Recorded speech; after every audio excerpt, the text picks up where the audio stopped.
നമ്മുടെ ചീര വസന്തം ഏകദേശം തീരാറായി. കാരണം മഴക്കാലം വന്നു. മഴക്കാലത്ത് ചീരയ്ക്കുള്ള ഏറ്റവും വലിയ ബുദ്ധിമുട്ട് എന്താന്ന് വെച്ചാല് അതിനൊരു ഇലയില് പൊട്ടുരോഗം വരും, ലീഫ് ബ്ലൈറ്റ്. റൈസോപ്റ്റോണിയ സൊളാനി എന്ന ഒരു ഫംഗസ് ആണ് ശരിക്കും പറഞ്ഞാൽ അത് ഉണ്ടാക്കുന്നത്. അപ്പോ അതിന് പ്രധാന കാരണം എന്ന് പറഞ്ഞാൽ മണ്ണിലെ ഹ്യൂമിഡിറ്റിയാണ്. മണ്ണിൽ നിന്ന് ഇങ്ങനെ അത് തെറിച്ച് ആ ഇലകളിൽ വീഴുമ്പോൾ ആ ഇലകളിലാണ് ആ ഇലപ്പൊട്ട് രോഗം ഉണ്ടാവുന്നത്. ശ്രീകുമാരേട്ടൻ, ശ്രീ അഗ്രി ഫാംസിലെ ശ്രീകുമാരേട്ടൻ പെരുമ്പളത്തുള്ള പുള്ളിക്കാരൻ എന്നോട് എപ്പോഴും പറയും, ഒന്ന് നമ്മുടെ ഓപ്പൺ പ്രിസിഷൻ ഫാമിങ്ങിൽ ഉപയോഗിക്കുന്ന നമ്മുടെ ഷീറ്റ് ഉണ്ടല്ലോ, മൾച്ചിങ് ഷീറ്റ് ഇട്ടിട്ട് നട്ടാല് ചീര നമുക്ക് മഴക്കാലത്ത് സുന്ദരമായിട്ട് കൃഷി ചെയ്യാന്ന്. ഞാൻ ഇതുവരെ ചെയ്ത് നോക്കിയിട്ടില്ല.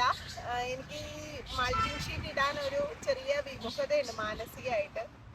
അപ്പോൾ ഈ പ്രാവശ്യം എന്താണ് അതിനെ അതിജീവിക്കാൻ പറ്റുക എന്നുള്ളത് നോക്കണം. പിന്നെ എനിക്ക് വേറൊരു കാര്യം തോന്നിയിട്ടുള്ളത്, വാമിട്ട് നടുമ്പോഴും എൻ്റെ ഒരു ഒബ്സർവേഷനാണ്. കാരണം ഇടമഴ നന്നായിട്ട് കിട്ടിയ ഒരു വർഷമാണിത്. നല്ല ഇടമഴ ഉണ്ടായിരുന്നു.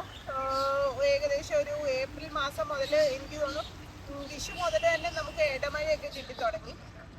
അപ്പോൾ ശരിക്കും ആ സമയത്ത് മണ്ണിന്ന് ഈ റൈസോപ്റ്റോണിയ സൊളാനിയുടെ സ്പോർസ് തെറിച്ച് വന്ന് പൊട്ടിരോഗം ഉണ്ടാക്കേണ്ടതാണ്. ഇതുവരെ ഉണ്ടാക്കിയിട്ടില്ല.